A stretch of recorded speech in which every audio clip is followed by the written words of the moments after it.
At launch, there are two options when it comes to new generation Xbox consoles: the more powerful and equipped Xbox Series X, or the more affordable but somewhat limited Xbox Series S. I've already delivered my review of the Series X, but what does the Series S offer? Well, it's a cute and compact console that'll play next-gen Xbox games, and for a relatively cheap entry price of $300. It's a sleek system that comes with many of the same great features of the beefier Series X, with some compromises that you'll need to consider.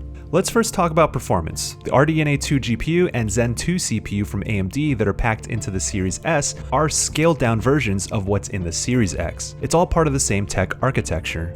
Microsoft's aim for the Series S is to hit 1440p resolution instead of full 4K, which is still ambitious all things considered. And when playing optimized games on the smaller console, it's genuinely impressive. Gears 5 looks and runs great. It might not have the same clarity and the details might not shine through as distinctly as they do on the Series X, but you still get a consistent 60 FPS at what looks to be 1440p.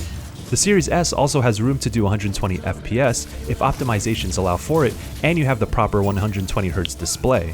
This is the case in Gears 5 multiplayer. Forza Horizon 4 is noteworthy as well, since it can hit 60 FPS and maintain its fantastic visual flair at what looks to be a solid 1440p resolution. On a 4K TV, I can tell the image isn't as sharp as it is on the Series X, but otherwise, it looks crisp. One curious case is Yakuza Like a Dragon. As of now, it actually offers the same two graphics options as it does on the Series X, albeit scaled down for the Series S hardware. High resolution mode seems to do 1440p 30 FPS, and normal mode looks to be 1080p at a smooth 60 FPS. This could mean that we may see similar options pop up even for Series S optimized games in the future. As for backwards compatibility, the Series S essentially takes base Xbox One builds of games and goes from there. This has an impact on what you get out of backwards compatible games compared to the Series X.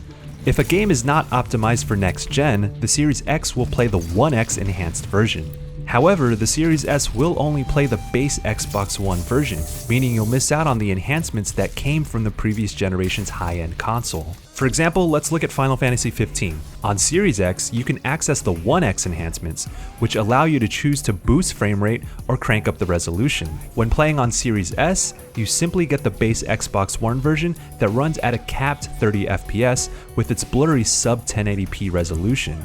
Doom Eternal is 1X enhanced and runs great on the Series X too, but it's a bit disappointing to play the Xbox One version on the Series S, which caps at 900p resolution to maintain 60 FPS. The Series S can run back-compat games with more stable performance, but as of now, it's held back by the base Xbox One builds of games in these cases. The reasons for this are understandable, but the Series S has so much power left over. So it'll be up to developers to go back and implement optimizations if they want, so things could improve. While the Series S concedes some graphical horsepower, it doesn't skimp out on the SSD in terms of speed. It packs the same type of internal storage drive as the Series X, so you get the same ultra-fast load times. Some examples I've used in previous coverage are Final Fantasy 15, The Outer Worlds, and Control, which all load from the main menu and into gameplay in about 10 to 12 seconds. Yakuza Like a Dragon and Gears 5 only take about 5 to 6 seconds. The Xbox One X internal drive would take about 4 to 5 times longer for these games.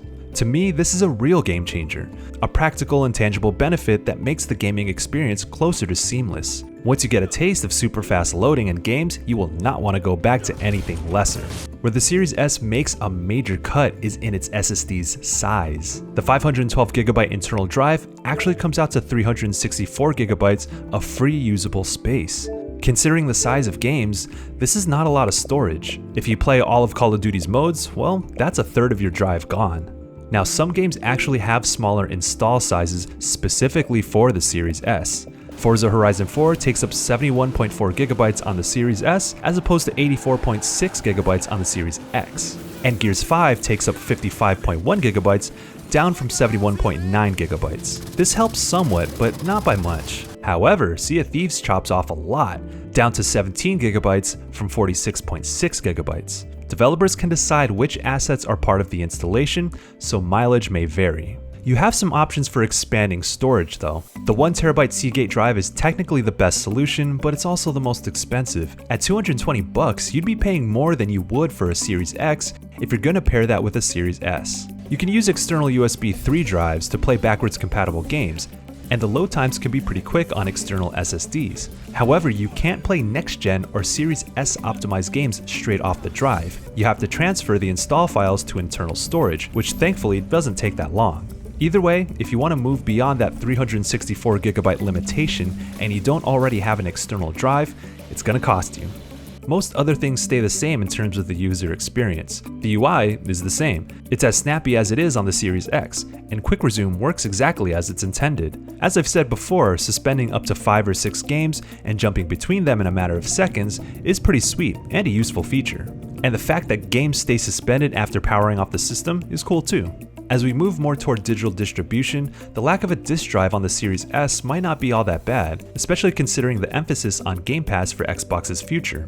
But those who kept their physical Xbox One and 360 games will be out of luck with the Series S, or if you use your system for entertainment on Blu-ray. If that's important to you, the Series S is a no-go. Whereas the Series X has a sort of low-key yet imposing presence to its design, the Series S is cute.